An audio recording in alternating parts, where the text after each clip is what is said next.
The Orlando Magic may not be quite the team we thought or were hoping for, or they're just really injured. One of those three options. But one thing we do know about this Orlando Magic team, and one thing that has to change, is they have to find their drumbeat. We're going to talk about that and why the Philadelphia 76ers took them down on Friday night. It's time for Locked On Magic. You are Locked On Magic, your daily Orlando Magic podcast. Part of the Locked On Podcast Network, your team every day.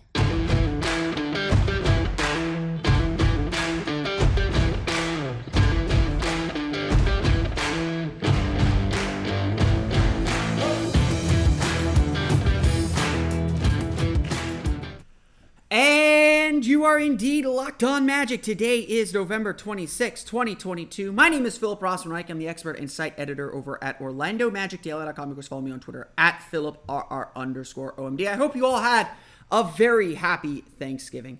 On today's episode of Locked On Magic, the Orlando Magic fall to the Philadelphia 76ers. And while you can certainly point to individual plays that did not go the Magic's way and just some really odd stretches, it really all comes down to the most basic thing about the regular season, the basic thing that the Magic do not have down.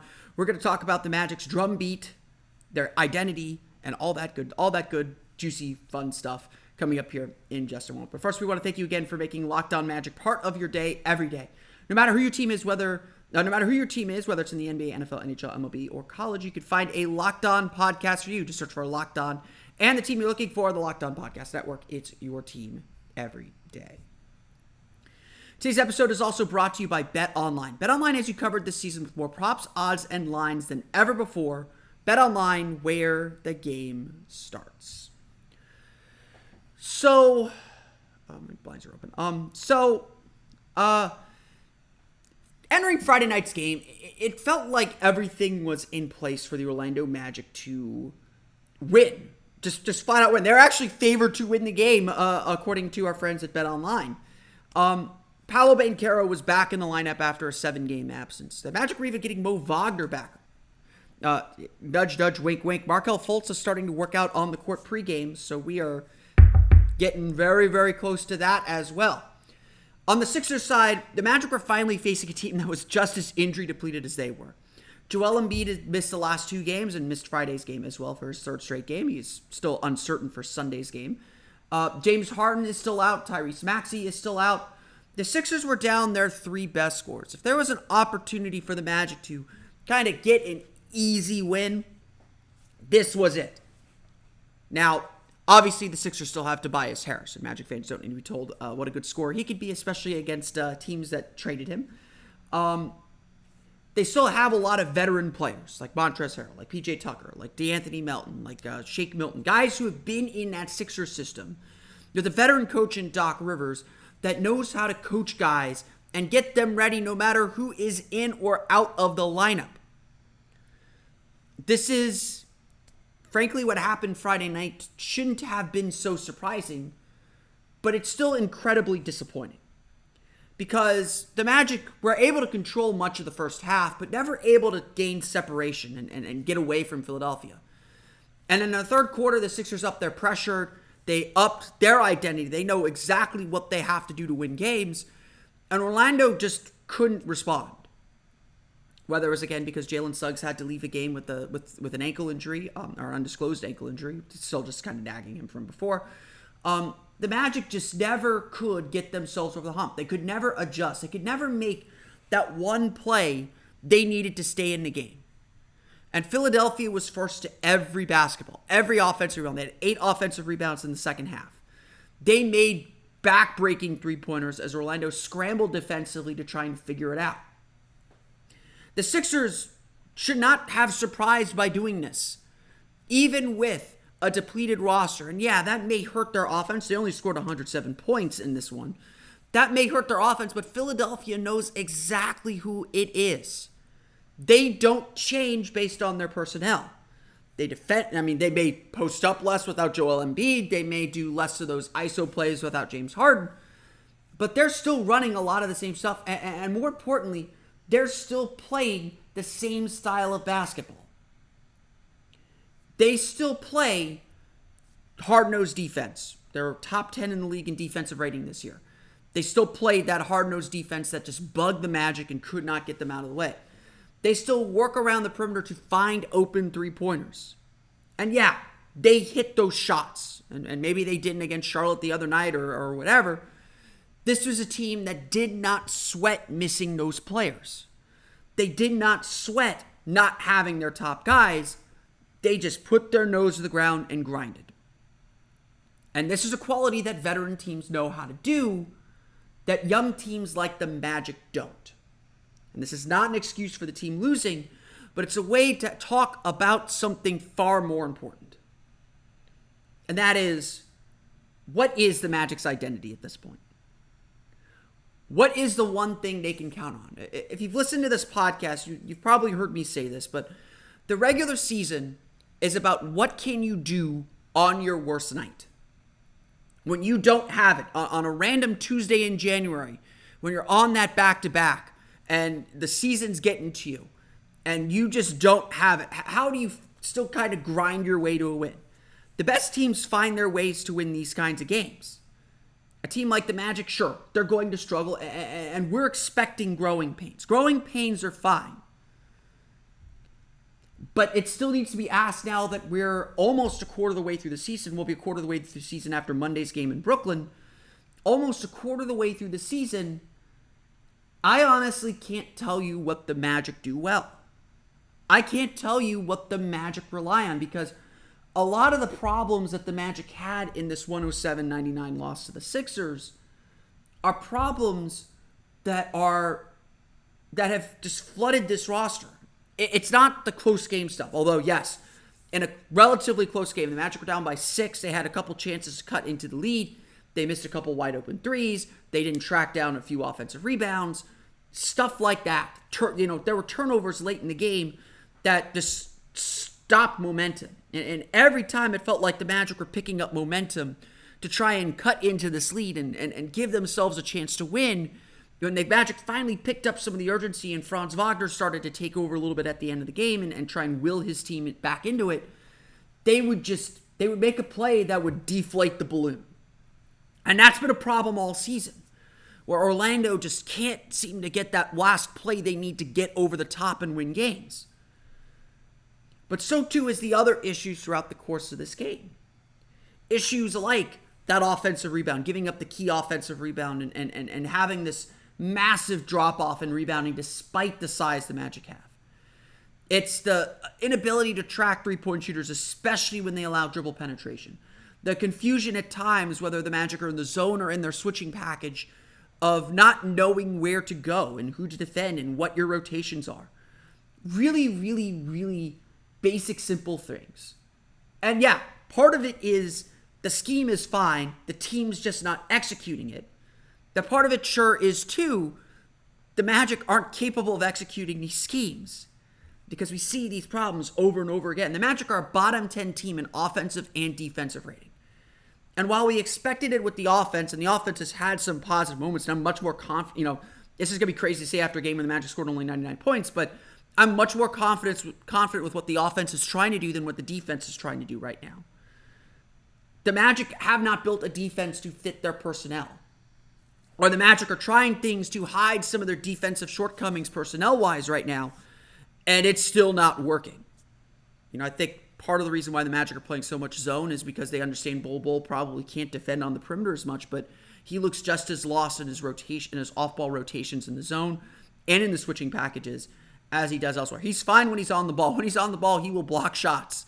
In transition, he will block shots. The Magic made some real good hustle plays. I don't think the issue on Friday night was energy or hustle. It was simple. It was execution and an understanding of who they are.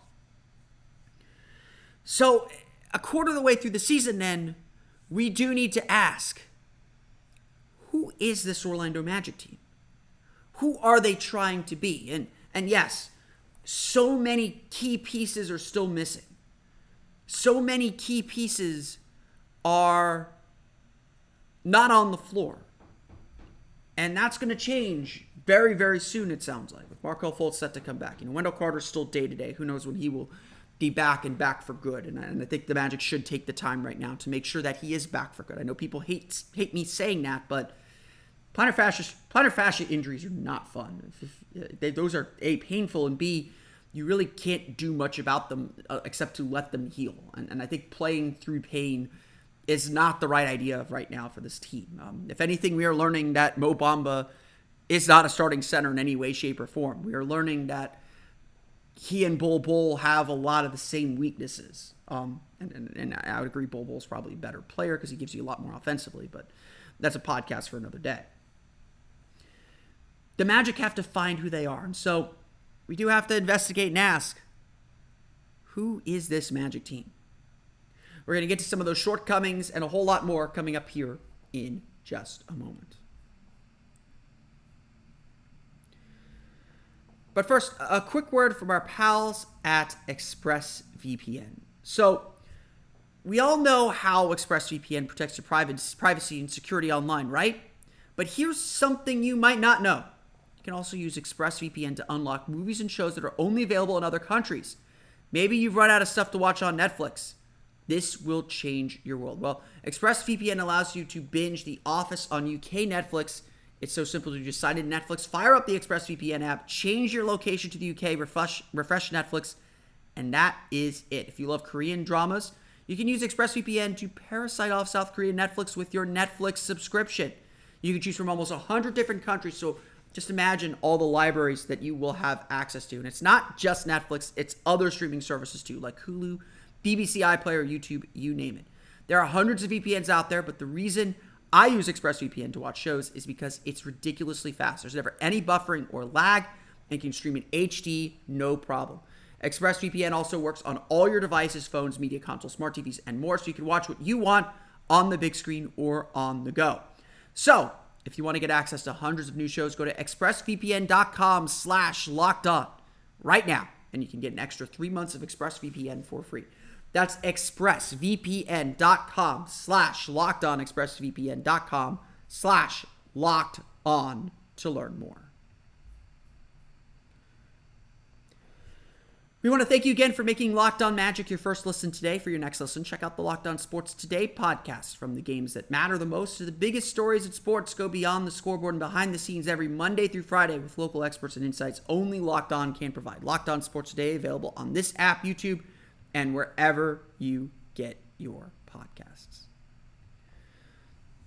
So like I said, I think you will hear me say this a lot. This is a young team. I'm expecting growing pains, and really all I'm asking of this team, and I think that this is the important thing, is that they learn from their mistakes. Again, you talk about holding players accountable. You talk about the kind of growth and development you want to see. You want to just see this team get better. So I will continue to argue, let's wait until this team is healthy. That's something that may happen very, very soon, and we'll get a chance to really evaluate and look at this team. And even the Magic are now openly saying, it's tough to evaluate this team with all the injuries. And, I think it should be pretty clear from even how the Magic talk about themselves that this is not a season where they're trying to make the playoffs or the play-in tournament. They're trying to evaluate what they have. And so, I honestly, this is part of their identity. And part of their identity problems is that they are just trying things out. They are looking to experiment. They wanted to run Franz and Paolo at the point. I think they would have preferred to have actual point guards there to support them, but they want to run these experiments. They want to take a look at the jumbo lineups. And if they stick with it a little longer than they probably should, and we're probably at the point where the Magic should consider a starting lineup change and look to, still press an advantage, but find a way to balance their lineup a little bit more, or to switch up what they're doing because something's clearly not working with these big lineups anymore. Then yeah, they're going to stick with it a little bit just to see what it looks like, just to give it a chance to figure itself out, see if they can solve the problem themselves. And if that costs them a game here or there, I don't think the Magic are losing sleep over that. I know some fans don't want to hear that, and I get why, and I understand why. But to me, that seems like this is what the team is doing. The other observation that I would have, and this is an observation I've had really throughout the last 2 seasons under Jamal Mosley, is I really feel like the Magic are coaching the team they want to be rather than the team they actually are. So they want to be a versatile switching team. So they're trying to switch everything on the perimeter, even if that means Jalen Suggs has to guard a Montrezl Harrell in the post like he did at points last night. And that's not a good matchup. The Magic should not be switching into that. But it happens repeatedly and continually because I think the Magic are trying to see how Bol reacts on the perimeter, or they're trying to see whether they can just execute the simple switching without complicating things further. They're trying to simplify a complicated scheme. I think that's very much the case. I think, honestly, that's part of how the offense is being run. They don't mind guys shooting threes. They want players to be confident shooting threes even if they don't have the shooters for it yet, because they just want to kind of see what this offense looks like. That's just my perception of things. And so, yes, I think that there is a lot of fair criticism to be levied at Jamal Mosley to say that, okay, you're not putting players in the best positions to win. You're not coaching the team you have. I think the Magic are coaching to a vision of what this team can be rather than what they have now. So A, they can figure out what they need to get to make this thing work and make these ideas work. But B, I think they're also doing it to just get players used to what their roles will ultimately be when they reach whatever their final form is. So you can look at that and you can conclude what you think, what this team needs. Obviously, 3-point shooting. They probably need a shooting point guard, which doesn't. We'll see what Markelle Fultz looks like when he gets added to the mix. I think that's going to be really fascinating and really, really important to watch. But still, at the end of the day, I don't think you can just punt this season. Again, these are just all my perceptions. I'm not reporting anything. I'm not saying that this is what I know to be true. But I'm still a big believer that you can't just punt the season, and you can't. And look, the Magic have said they want to be more competitive. They want to win more games. They want to learn how to win. And honestly, if there's one thing we can say about the first quarter of the season is that the Magic have put themselves in position to win more than they did last year. They played the fifth most clutch games in the league so far this year. They've only had one loss by 20 points or more, and you can certainly fudge some of those numbers for sure. The New York Knicks loss was bad. The Houston Rockets loss was bad. The Minnesota loss was bad. They've lost some winnable games here, or some games that should be winnable. But the reality is this team is so young and so injury depleted. There's no such thing as a winnable game. Every game's going to be a competition. Every game is going to be a fight, and you can't avoid that. You can't ignore that. You can't look past that. It's going to be a struggle for this team. It's going to be a struggle for this team, just period. Just no other way to say it. So. Having said that, then, we need to figure out what this team's identity is. What is this team trying to be?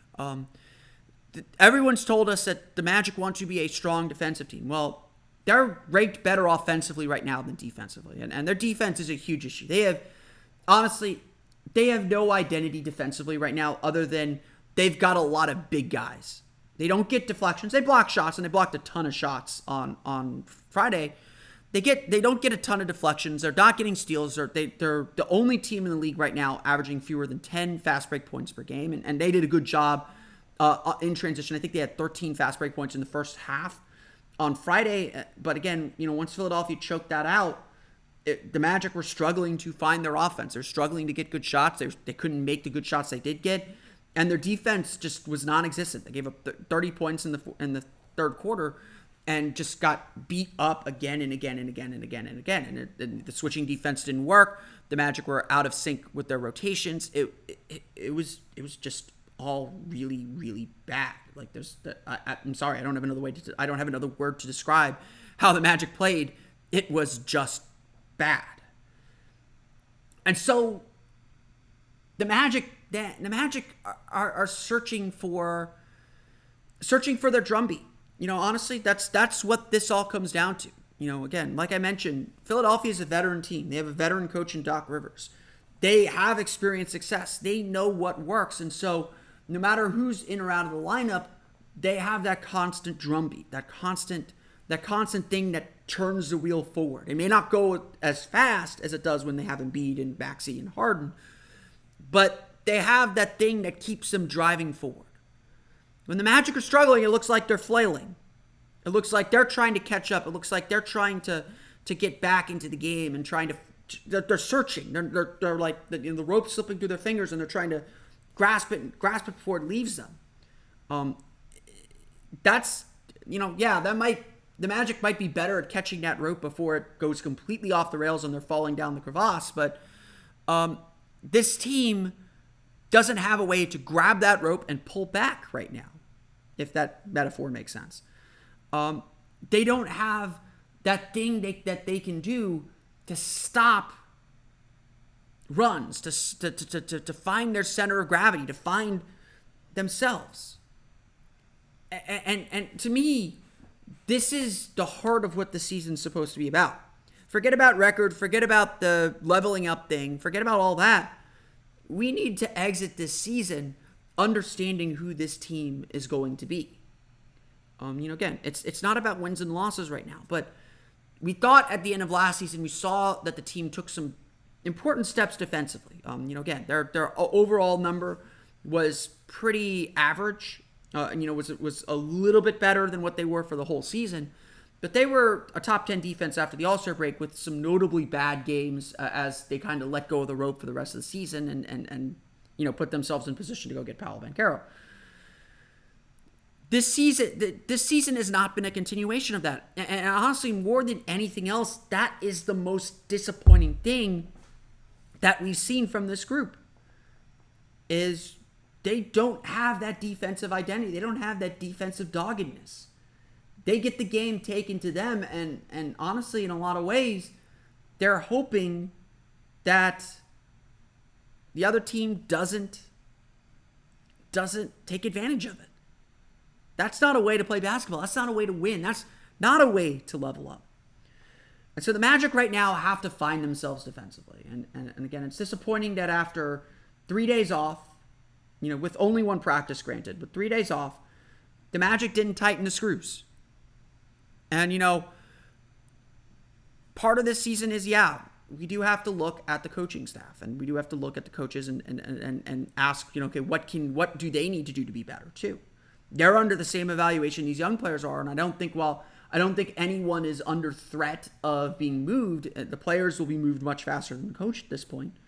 Mosley's done a good job motivating. Mosley's done a good job keeping this team together, and I think those intangible things are really important and part of what his job is right now. But we also need to see him take a step forward tactically and take a step forward as a game manager. And I think the X's and O's are pretty good, to be honest. He's had some great that play that he drew up to win the game in Indiana. Yeah, Franz missed the shot, but that was a really nice play. It was a really good setup to get his best player a shot, and a good shot at that. No shame in that. So I don't think Mosley's necessarily down X's and O's wise or tactically, but putting guys in the right spots, making their jobs easier, has been something that's eluded him. And this team hasn't quite taken on an identity at all. Honestly, they have more of an identity offensively than defensively. And they don't have the personnel to be good offensively right now. Obviously, injuries have played a whole huge role. So you don't make judgments, don't make conclusions yet. Mosley's getting the whole season. So, again, conclusions are worthless right now. Let's wait till we're later in the season. Let's wait till the end of the season to make some final evaluations and final judgments. But a lot of the Magic's problems, I have to say, falls on coaching. They're abysmal in the third quarter. I think they're minus 12.2 net rating in the third quarter. They're abysmal in the third quarter, and that's all coaching adjustments and getting your guys ready to play out of the locker room. It's a young roster. It's a young coach. Everybody's learning. But this team has a lot of learning to do, and they got to find that constant drumbeat once again. We're going to go over the box score of Friday's loss. We'll get to that coming up here in just a moment.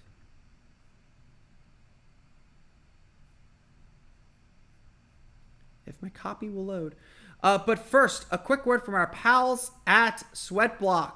Look, I live in Central Florida. I live close enough to my day job where I walk to work every day. And the one thing, and I love walking. I love being outside. I work in an office, so any chance I get outside, I have my shades open right now, so the sun is coming right in on my face for the first time in a while. I don't know. Anyways, but the one thing that I hate about walking to work, or the one thing that I fear about walking to work, is sweat. It is a fact of life here in Central Florida that people will sweat. And while we all understand that we live in Florida, it's still a bit embarrassing. And that's why I use SweatBlock to make sure that when I walk outside, I am confident that I won't be coming into the office drenched in sweat. SweatBlock wipes have been a bestseller on Amazon for the past 10 years with more than 10,000 five-star reviews. So don't miss the opportunity to try SweatBlock and put an end to the embarrassing sweat that you feel. It doesn't even matter if you live in Central Florida. It'll work everywhere, trust me.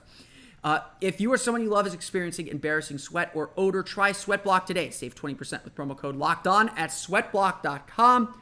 That's 20% with promo code LOCKEDON at sweatblock.com. It's also available on Amazon. All right, let's close today's show with a quick look at the Orlando Magic's box score from Friday night's game. Obviously just a disappointing game for the Orlando Magic. I'm not going to get too high or too low off of losses. I know that's a cliche thing. I understand this is a young team, and they're not always going to take advantage of big opportunities.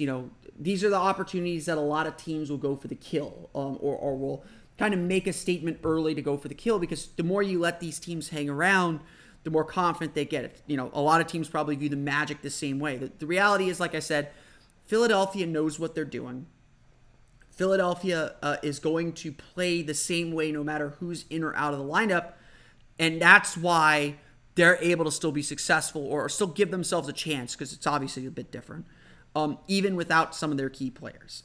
The Magic don't have that, and it felt like for much of this game, the Magic weren't hitting shots they needed to hit. They were just big moments. They're big momentum-changing moments where you could feel the momentum start to turn, and then Orlando would miss a shot, or Orlando would turn the ball over, or Orlando would give up an offensive rebound. It didn't even necessarily matter if Philadelphia converted on them. They converted on a lot of them. It was just the air rushed out of the balloon. So every time it felt like the Magic were starting to get themselves going, everything just kind of turned around. The Magic just kind of couldn't get themselves over the hump. Look, I got to give a lot of credit to Franz Wagner. 24 points, 7 for 12 shooting, 9 for 10 from the foul line. He did miss 1 of 5 3-pointers, so most of his misses were 3-pointers, which is crazy. 4 rebounds. Look, Franz right now is doing everything he can to push this team forward. I think if there's one thing we probably can conclude, it's that Franz isn't ready to be a number one scoring option right now, but he is trying his hardest. He is willing to take those step back threes. He's willing to take those pull up threes, and he's not good at them yet. So, knowing him, he'll work on that in the offseason, which is really scary to think about. But he's getting to the basket. He's finishing at the rim. When he took over in the fourth quarter, it really did feel like the Magic were going to get back in the game. You just needed one other person to make a shot, one other person to kind of come along with him. And it just didn't happen. To be perfectly honest, it just didn't happen. And so, Franz is really pushing this team. He's putting up some ridiculous numbers. We're going to go over them at the end of the month.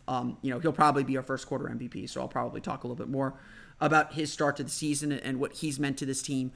But Franz is good, y'all. I don't know what else to say. Paolo Banchero, back in the lineup for the first time in 7 games. 19 points, 5 for 12 shooting, 1 for 3 from deep, 8 for 11 from the foul line. 3 assists, 4 turnovers. Paolo looked a step slow, to be perfectly honest. I thought that he was trying a little too hard and trying to seek out a shot and trying to kind of feel his way out, and not letting the game come to him. And I think we've seen that this is kind of his problem. Not that it's a problem, it's a rookie problem, but he's still understanding, learning how the game can come to him. And I think there is a certain point where he's trying to push this team forward to and trying to take on some of that leadership role. And that's all a good thing. First game back in 7 days, you could just tell he was a little rusty. He was a little game rusty. And so I'm not overly concerned with the poor shooting. He still got to the line 11 times. He still found a way to make a positive impact. So it was a good return for Paolo. Obviously room for improvement. Obviously things Paolo can do a lot better, things that he will do a lot better. So it's good to have him back. Good to have that other offensive option, that other offensive player to kind of help support this team. Bol had a real nice game. 18 points, 8 for 14 shooting, 8 rebounds, 4 block shots. He had 15 of those 18 in the first half. This is the big difference between the first and the second half. And Bol is a great microcosm of what happened in this game. In the first half, Magic were getting blocks. They were active defensively. They were real energetic. They were getting out in transition, and Bol was a big part of that. He would get a block and immediately sprint to the other end. and make a basket or make a shot in transition and be active on the offensive glass. He had 2 offensive rebounds in this game. He was doing a lot of really, really good things. And I think, this is a good Bol. In the second half, he was kind of pushed and slowed down into the half court where he really started to struggle and really struggled to kind of find himself and the Magic struggled to find a way to get him involved. Look, Bol did have 2 assists, so I'm not going to say he doesn't pass very much. But when he gets the ball, he is looking to score. And so he is going to take shots, and he's not going to be afraid to miss shots, and that's fine. Again, it's all learning and all that stuff. But again, this is what happens when you have too many guys who are learning how to do the right thing. If too many of them do the wrong thing too much or don't know how to do the right thing, you're going to run into these kinds of problems. If I have a criticism for this team is I think the Magic made a mistake not bringing in more veteran players. Look, the Magic were +3 with Gary Harris on the floor in this game. I don't think that's the only time they've been better with Gary Harris on the floor. He is a stabilizer. He's going to be in the right spot. He's going to be available for players, and he's going to make very few mistakes, although he did have 3 turnovers in this game, so he made mistakes in this game.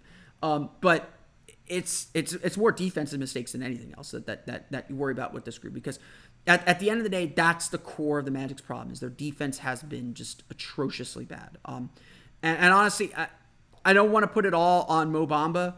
7 points, 2 for 7 shooting, 1 for 3 from deep, 4 rebounds, 4 assists, but the 4 rebounds really says it all for Mo Bamba.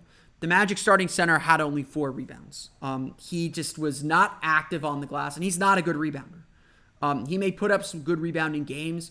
He is not a good rebounder. Just period after every word there. He is not a good rebounder.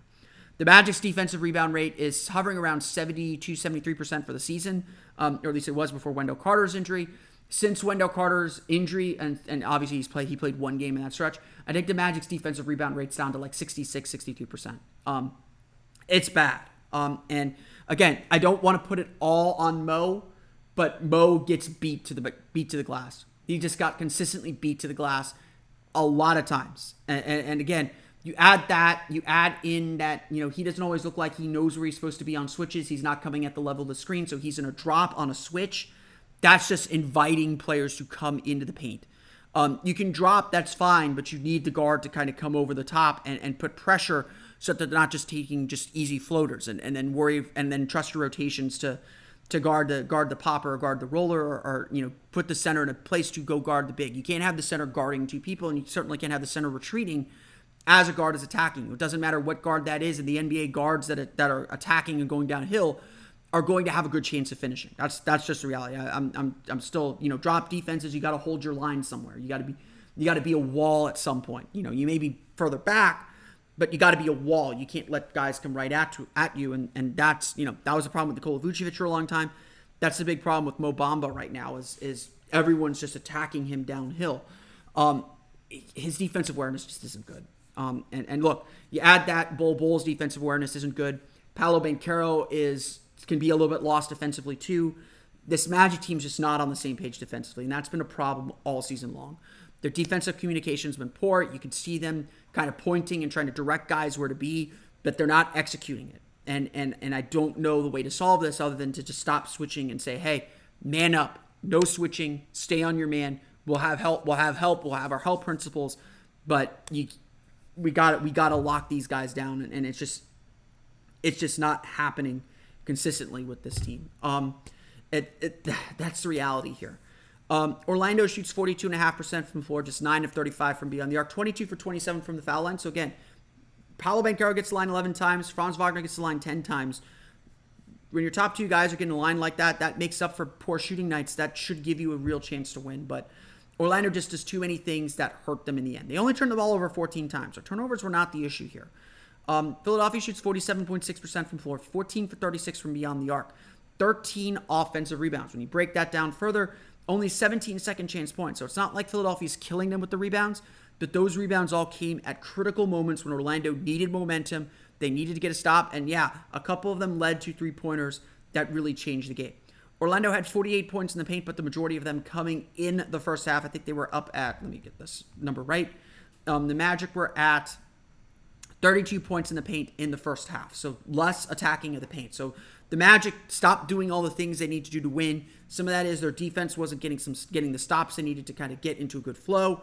They were missing some shots. Like it was just all a struggle going uphill. And the Magic just aren't a good passing team. They're not moving the ball effectively, or guys are trying to take on too much on themselves. And again, you expect some of this from young teams. They're taking too much on themselves. They're not able to get themselves over the hump. The Sixers led in scoring by Shake Milton with 24 points. He was 4 for 7 from deep. Tobias Harris with 23 points as well. George Niang off the bench, 5 for 7 from beyond the arc to score 18 points for the Philadelphia 76ers. The Magic fall to the Sixers 107-99. We'll do it all again Sunday as the Magic look for a bit of revenge in that one. But I want to thank you all again for listening to today's episode of Locked On Magic. Of course, find me on Twitter at PhilipRR_OMD. Subscribe to the podcast on Apple Podcasts, Stitcher, TuneIn, Himalaya, Google Play, Spotify, Odyssey. All of the places to download podcasts to your podcast-enabled listening device. For the latest on the Orlando Magic, be sure to check out OrlandoMagicDaily.com. You can follow us on Twitter there at OMagicDaily. Now that you're done listening to us, be sure to check out the Locked On Sports Today podcast every Monday through Friday. The biggest stories of the day, plus instant reactions, big game recaps, and the take of the day. It's available on the Odyssey app, YouTube, and wherever you get podcasts. That's going to do it for me, though. I want to thank you all again for listening to today's episode of Locked On Magic. For Orlando Magic Daily and Locked On Magic, this has been Philip Rossman-Wright. We'll see you all again next time for another episode of Locked On Magic.